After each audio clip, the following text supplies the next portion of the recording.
I grew up in a small town in the Ottawa Valley, and if I was to be perfectly honest with you, life was pretty idyllic. A small village with a lake and a railroad track, surrounded by fields and dairy farms, kids riding bikes or playing street hockey until the streetlights came on. It's easy to look back on it with a sense of nostalgia. Back then, I knew nothing of war. War was something in a comic book, of which I had plenty. It was in a movie I'd watch with my dad on our flickering TV with titles like The Dirty Dozen or Cross of Iron or The Dam Busters. It was something we would play with toy guns, but since my friends and I never liked being on different sides, we would always be a platoon together, fighting off hordes of imaginary enemies. And at the end of every comic, or film, or game of make-believe, the heroes won. Real war isn't like that, of course. It's an exercise of desperation and survival and futility more often than not, and yet from such chaos and horror, heroes do emerge. But it's not always heroism like we envision when we see a character in a fictionalized story perform some feat of daring do. And not being in that situation ourselves, it can be hard to comprehend. Yoda told Luke that great warriors weren't really a thing because wars didn't make one great.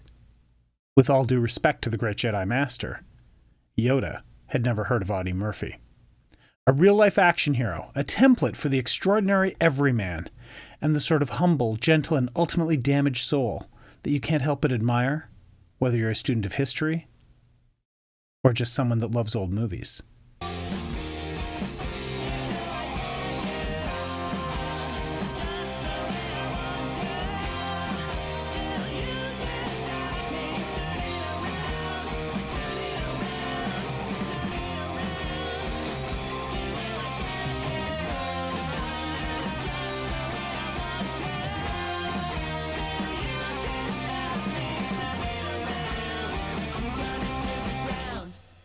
Hello, film historians. I'm Derek and I love old movies. We've got Sam the sidekick here. Hello, and welcome to episode 17. Episode Lean and Mean. An episode where we take a look at a film based on, written by, and starring one of the great war heroes of the 20th century.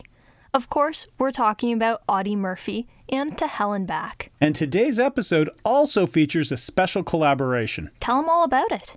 We have partnered with a fantastic podcaster named Phillip Kesterton, whose show Above and Beyond details the exploits of various heroes who went far above and beyond in the line of duty, cementing their own personal legacies as heroes and legends. Philip was great to work with, and we're going to hear from him a little later in the show when he'll tell us about Audie Murphy, the war hero. Then on his show On the Man, you can hear us providing details about Audie Murphy, the movie star. It's been fun working with Philip on this. He's one heck of a guy, and his show is great. Be sure to send some listens his way, and tell him the gang over at ILOM sent you. Before we really get going, though, let's take care of some business. Yes, for sure. For starters, thanks for being here. Thanks for checking this podcast out. We have a lot of fun doing this and sharing it with you, and having you listen, that's just the best. And while here, please take a moment to hit like, subscribe, and share. It's kind of like you giving us your very own personal endorsement, and that's really valuable to us. And remember, you can always check out our show on any platform. If you like the slideshow that accompanies the audio, then YouTube is the best place to check us out. But if you prefer audio only, then through our hosting on Anchor.fm, you can find us pretty much anywhere you find your podcasts.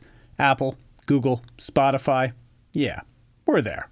So however you want to listen, whenever and wherever, we've got you covered. And as always, please check us out on the socials so you can find out what we're up to at any given time. Tell them how. The Facebook. I Love Old Movies, the podcast. The Instagram. I Love Old Movies, the podcast. How about the Twitter? At ILOM Podcast. Or a good old-fashioned email. I Love Old Movies, the podcast at gmail.com. All one word. So, this is the last film in our all-war movie November. Where has the time gone? Right? This seems like it has been a very fast month. But there's another 4 episodes down. It's pretty incredible. And the episodes have all done pretty well for us. So I'd say so far our 2 theme months went pretty well. But I'm wondering, was one more popular than the other? That is a good question. Yeah, but what's the answer to it? I feel like the November episodes are doing better. But whether that's because people are enjoying the war movies more than they enjoyed the horror movies we covered, I'm not sure. One thing that is for sure is that our audience is growing, our listens are growing, and we have a lot of neat stuff lined up. Like, for example, our December movie theme. and another upcoming guest show. Yeah, next month we have a bit of a mishmash. Our theme is seasonal holiday films, which really is just a fancy way of saying Christmas movies. While we totally get that not everyone celebrates Christmas, there is nevertheless a rich Hollywood tradition of making films either about or associated with that time of year. So we're going to take a look at some of them. Then we have our second big roundtable spectacular kind of show, our 20th episode spectacular. Which might actually wind up being our 21st. Not sure. Either way. In that case, we and some special guests will be talking about the greatest portrayals of Santa Claus in film history. And we're going to have a heck of a panel for you. More details on that next week. And then we will finish off the month with a special retrospective show, a clip show if you will, where we'll go back and look at the films we've reviewed so far and attempt to put them into some sort of order based on how much we liked them. And that will take us to a short break in our production schedule as we take some time off for the holidays before returning with what I guess we call season 2 of the show. And we'll be starting off in January with a series of films requested for review by our listeners. And that's going to be fantastic. We have a lot of requests, actually. Yeah. How do we choose which ones to do? I don't know. All right. So, to hell and back? We'd better get on with that.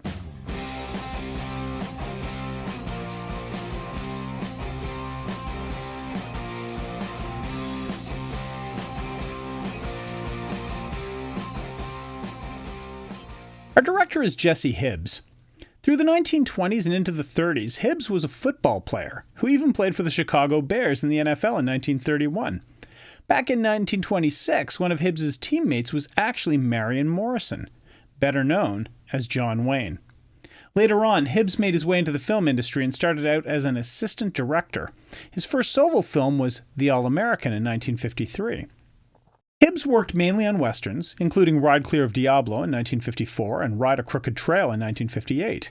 He also worked with Audie Murphy several times, including on films such as To Hell and Back and World in My Corner. Towards the end of his career, Hibbs focused mainly on television and directed numerous episodes of different series, including Perry Mason, The FBI, and Gunsmoke. He died in 1985 at the age of 79. The writer is Gil Dowd. Dowd is clearly one of the lesser-known screenwriters, as finding information on him was fairly difficult.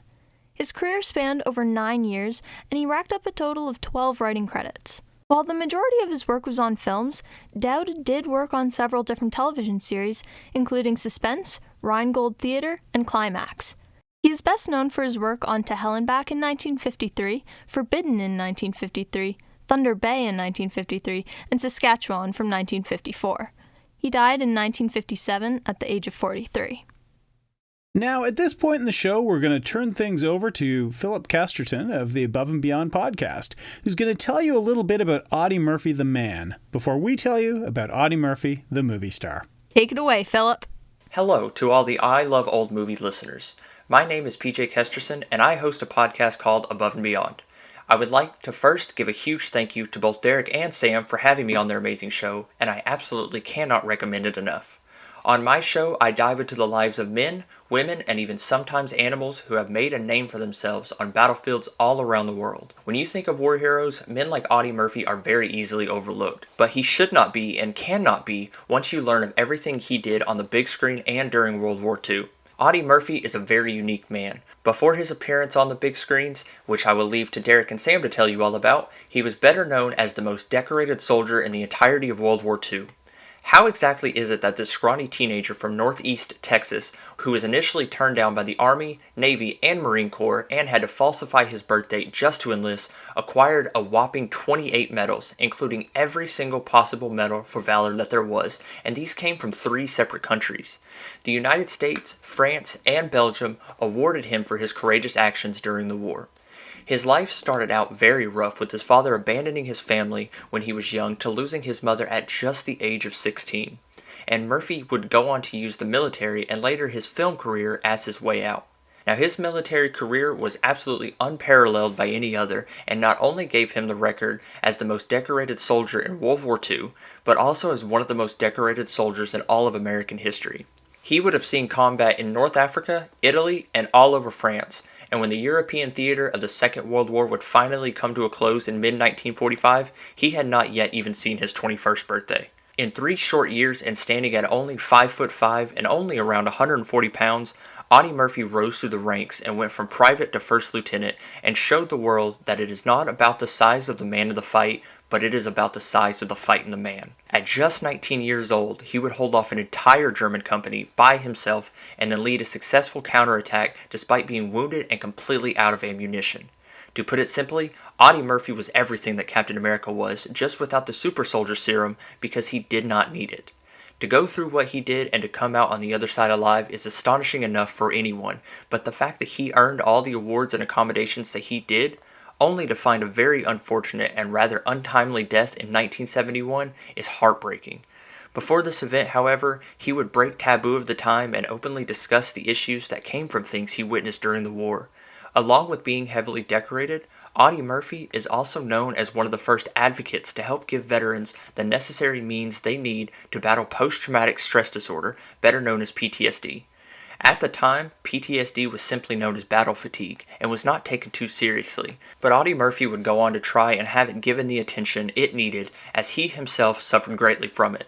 So much so that he would keep a loaded pistol under his pillow for the remainder of his life because he was terrified of German soldiers coming for him in his sleep. While he did do extraordinary things during the war, it's important to see that even the most battle-hardened soldiers continue to fight once the war is over.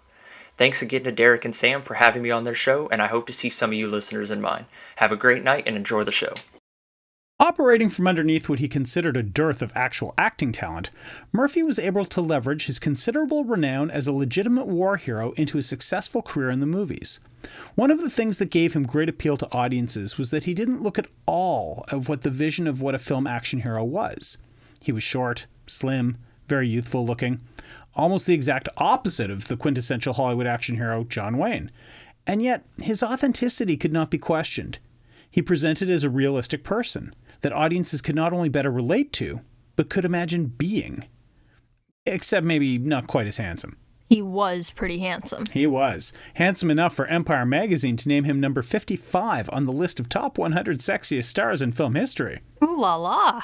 Now, it was none other than legendary film star James Cagney who learned of Murphy's exploits and brought him to Hollywood, personally paying for him to have acting lessons so he could transition into the entertainment industry. Now, we've talked a lot on other shows about people who have been discovered. Yes, but never like that. No. That's a one-of-a-kind story. Now, once in Hollywood, he began dating actress Wanda Hendricks, and that connection helped land him 2 movies, playing bit parts. But his third film appearance in 1949's Bad Boy gave Murphy his first starring role. Bit player to leading man in 3 movies. That doesn't happen every day.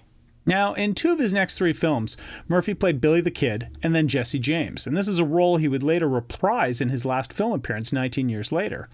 He really began to cement his career as a leading man, particularly in westerns. How many actors have played both Jesse and Billy? That seems like it would be a pretty short list. Murphy was signed to a contract by Universal, and it was a 7-picture deal that left some room for him to be loaned out to other studios, like MGM. And appearing in films like The Red Badge of Courage, under legendary director John Huston, The Cimarron Kid, and Destry, it only deepened his stardom. This all led to him making To Hell and Back, the undeniable high point of his movie resume. Now, his career in film continued after this crescendo, with more westerns and war films, perhaps more notably the time he reteamed with John Huston and co-starred with Burt Lancaster and Audrey Hepburn in 1960's The Unforgiven. That's another thing that was so cool about him. Audie Murphy could be a real down-to-earth and humble guy, and despite his own level of fame and stardom, never had a problem taking the secondary role to a bigger star, or even playing the villain when required. Like in Night Passage, which he made with James Stewart, and one of our show's favorite actors, Dan Duryea. Love him! The 1960s were still a productive decade for Murphy, but the quality of his films, their successes, and his own personal fortunes all took a downturn, as he struggled with PTSD, drug addiction, and bankruptcy. His last film, A Time for Dying, closed the decade and serves as the capstone for his career. Prior to his death in 1971, he had been in talks to play the bad guy in an upcoming police action film starring Clint Eastwood, Dirty Harry. That would have been something. Of course it would have, because Audie Murphy, he was something. Now, sadly, he passed away in 1971 as the result of a plane crash at the too young age of 45. But his influence and impact lingered for quite some time. Robert Stack admitted that his portrayal of Elliot Ness in The Untouchables was based in part on Audie Murphy. The Frederick Zoller character in Quentin Tarantino's Inglourious Basterds is intended to be a Nazi version of Audie Murphy. And the John Rambo character, as written in the original First Blood novel, was also based, in part, on Audie Murphy. It's all pretty incredible. Definitely a great example of someone who went above and beyond. And there's another plug for Philip right there.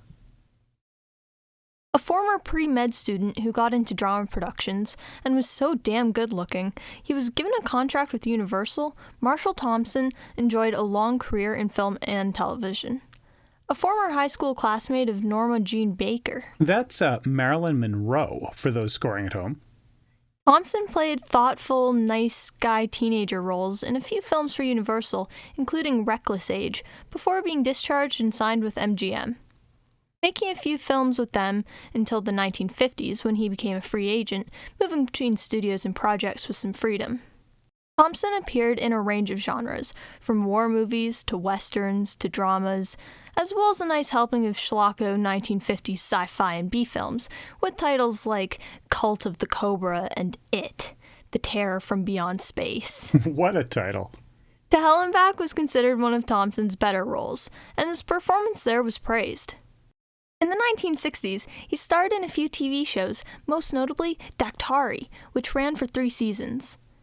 The 1970s saw him continue mostly in television, making the usual rounds of guest appearances from Saturday morning kids shows like Arc 2, primetime hits like Charlie's Angels and Quincy. By the 80s, he has slowed down considerably, with one of his final appearances being a guest shot on Murder, She Wrote in 1989. Thompson passed away in 1992 at the age of 66.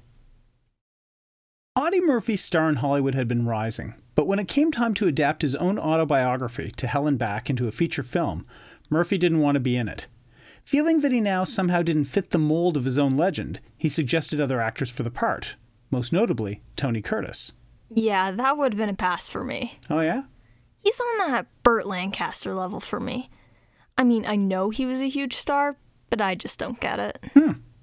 Well, eventually, pressure from the financial backers of the film led to Audie Murphy, the movie star, agreeing to take on the role of, well, Audie Murphy, the legendary war hero. And the resulting film became the largest financial hit in the history of Universal Pictures. So, like, bigger than Frankenstein. Yeah. And Dracula. Mm-hmm. And All Quiet on the Western Front, bigger than them all. And it stayed that way for 20 more years until the release of Jaws in 1975. So to put that in perspective, Universal Studios was founded in 1912, and until 1975, the most successful film it had ever put out was To Hell and Back, a film about and starring Audie Murphy. That's incredible. What's the tail of the tape on this one, Sam? We have a 7.2 on IMDb. There we go. The audience score is 82% on Rotten Tomatoes, and the tomato meter is 100%. Yeah. The film won no awards. And for this one, you're going to have to go to your second-hand DVD store. Or some sketchy website. Yes, that too.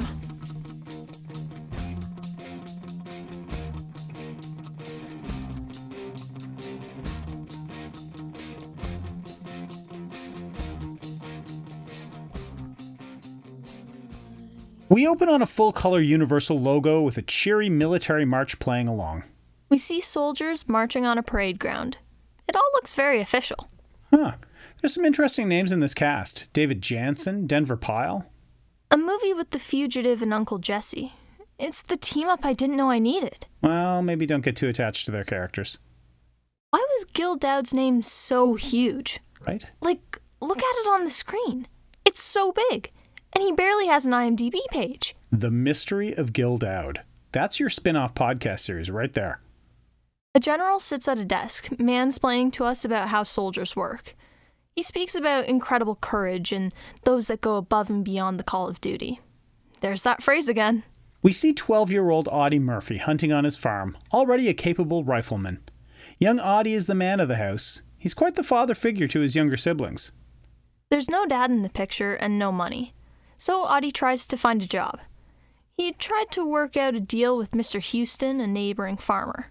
Mom doesn't love the idea as it means her 12-year-old son dropping out of school, but their needs are what they are, so Audie becomes the working man who makes money and runs the household. Time passes and Mom has gotten sick.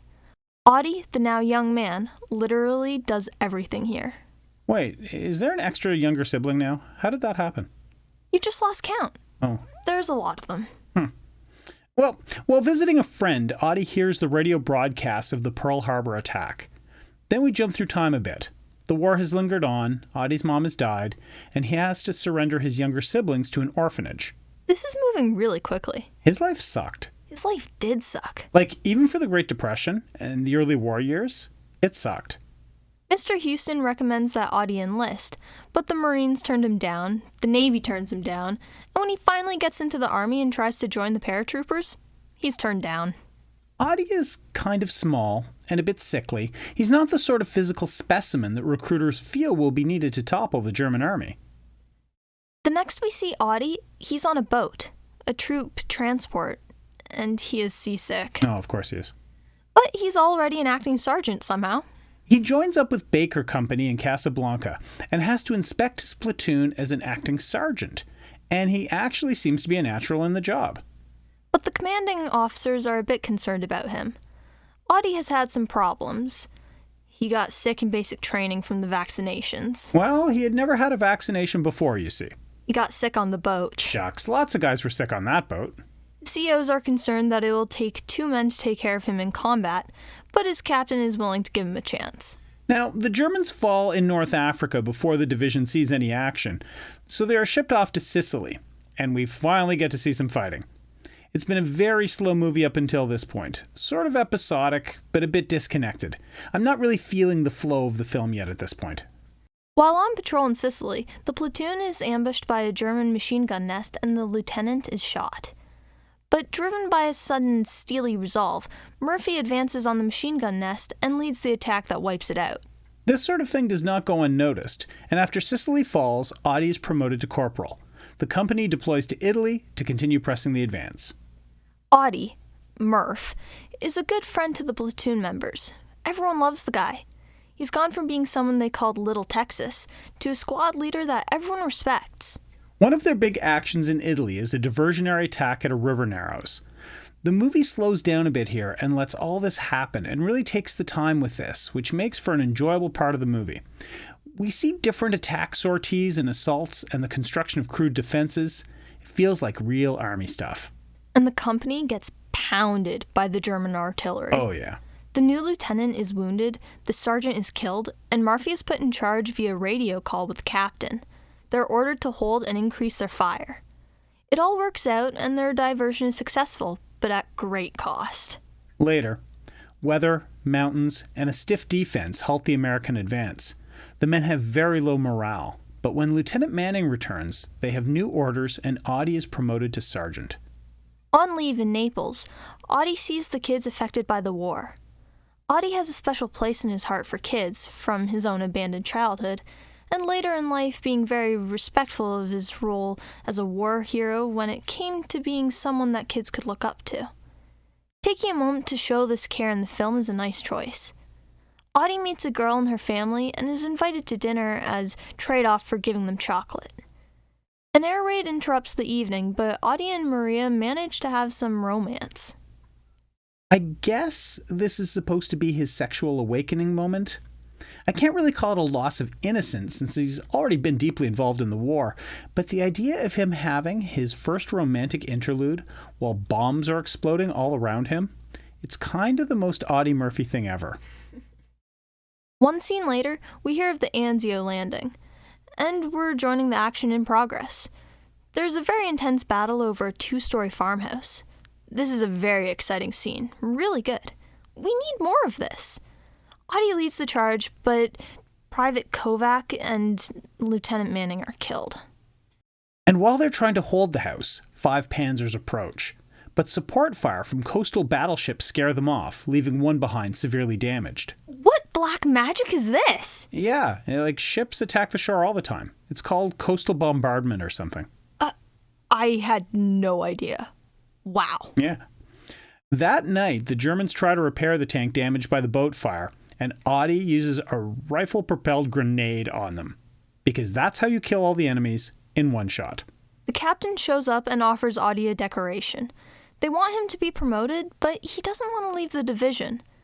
See, the rule was, if an enlisted man became an officer, he needed to go take command of a different unit, not the one he's currently with. Just like when a teacher becomes a principal. Off to a new school with you. The Germans counterattack with more tanks and retake the farmhouse. Johnson dies as they retreat. This scene is a lot like All Quiet on the Western Front, that big trench battle scene. Take, retreat, repeat, and when it's all over, nothing has been accomplished but death. The film doesn't linger over that the way All Quiet does, though. The point here isn't the futility of war, so the story is told very differently. Yeah, totally.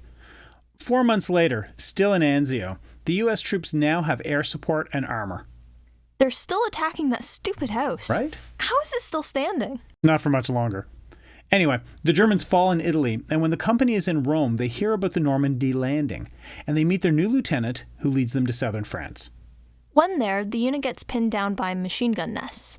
Several of the platoon are killed, including Brandon, the soldier who is always thinking about his failed marriage and estranged daughter. This breaks Audie, and he just kills all the Germans with one of their own machine guns.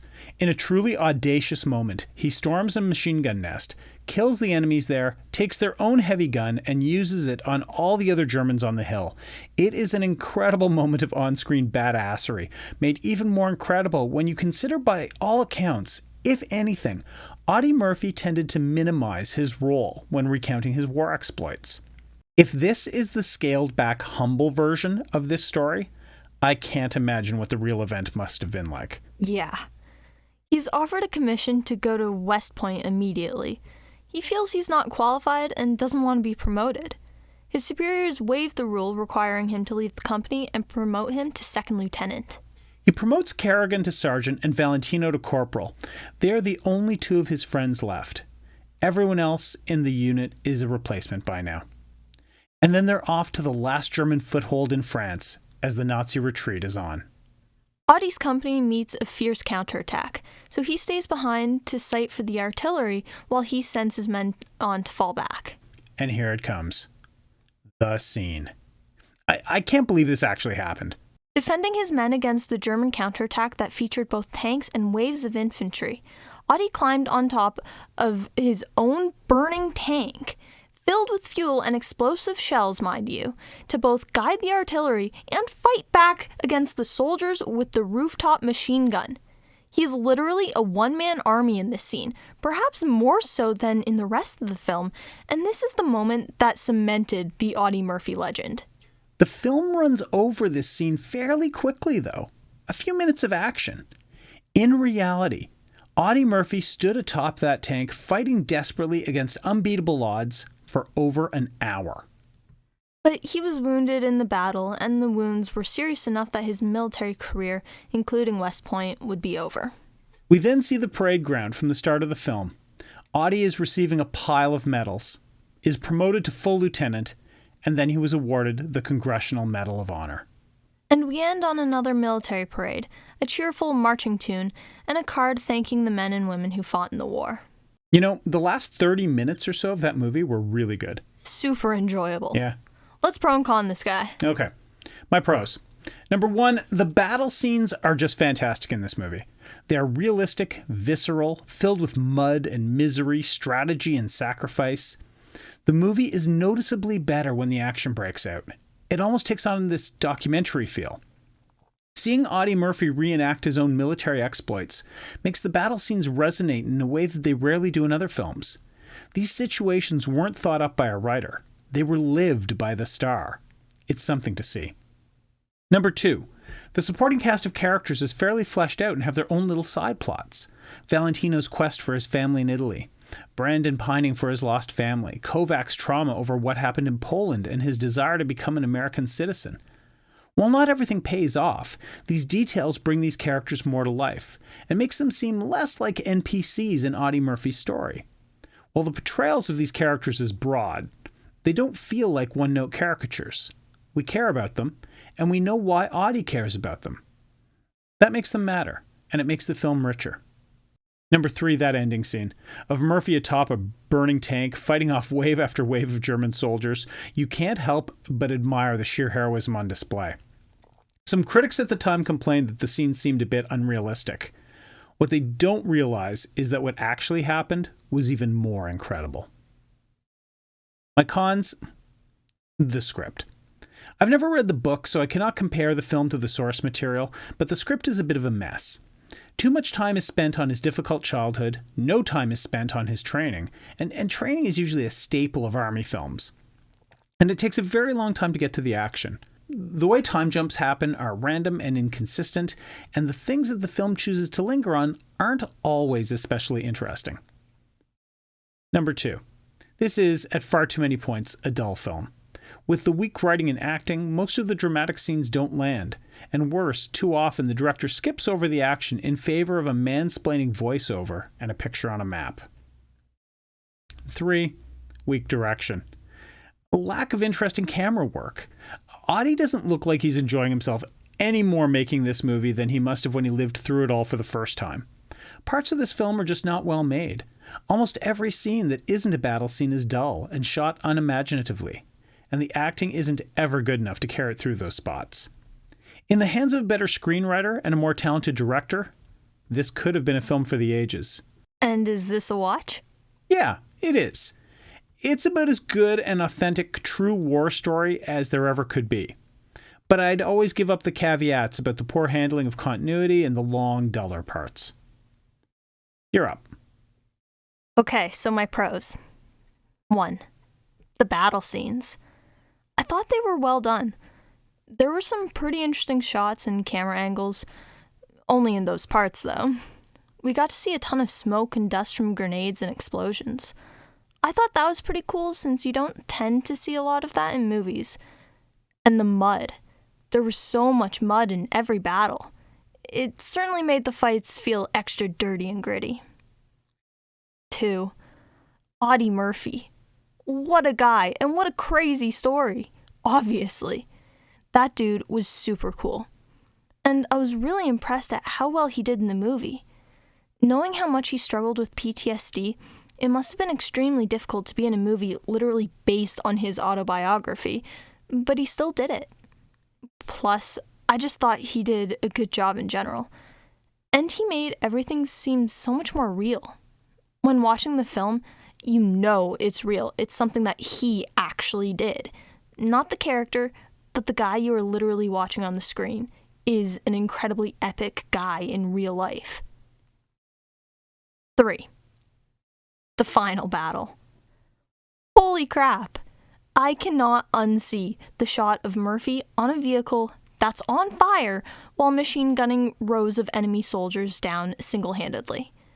It was like something you would find in a movie, not someone's real life that was then turned into a movie. That was one of, if not the, most badass things I've ever seen. My cons. 1. The military guy at the beginning. It's kind of setting everything up with the film and Audie Murphy, so that was cool, but it was kind of unnecessary. He wasn't even looking at the camera. He was just kind of squinting downwards, so it seemed like he was staring at the floor the entire time. I just feel like that part could have been done either as a voiceover or just left out entirely. 2. The pacing. It felt like everything moved really quickly, and it was a little disorienting. And I was never really sure when exactly things were happening. At the beginning, it was like Murphy's mother died, and then 30 seconds later, he was an acting sergeant on a boat? Like, what? What happened? How long has it been? And it just felt the same throughout the film. 3. Overall, it was a bit of a dull film. In between the action scenes, nothing much happened. Everyone was just standing or sitting around. Even the camera shots were dull. Watching them sit there talking to each other about uninteresting things wasn't super fun to watch. It just made a large part of the film not very exciting or captivating. So, do you give the Sam seal of approval for this one? Is it a watch? Absolutely, it's a watch. I loved it. Okay, well, that brings us to the end of another episode. Yeah. Man, that Audie Murphy. What a guy. Yeah, a real total gent. That was a fun episode.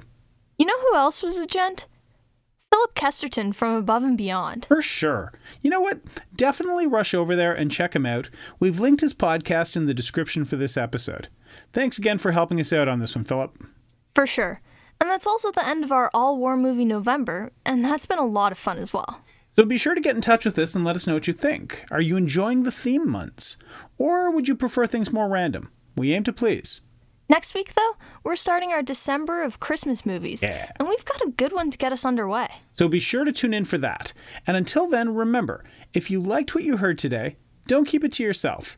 You can share us with anyone you want to. We are not a secret. So tell your friends. Tell your enemies. You never know.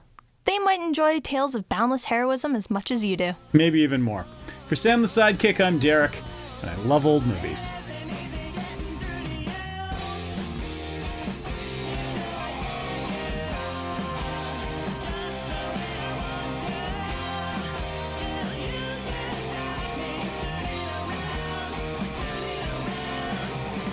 Additional research for I Love Old Movies, the podcast, is done by Nikki Weatherden.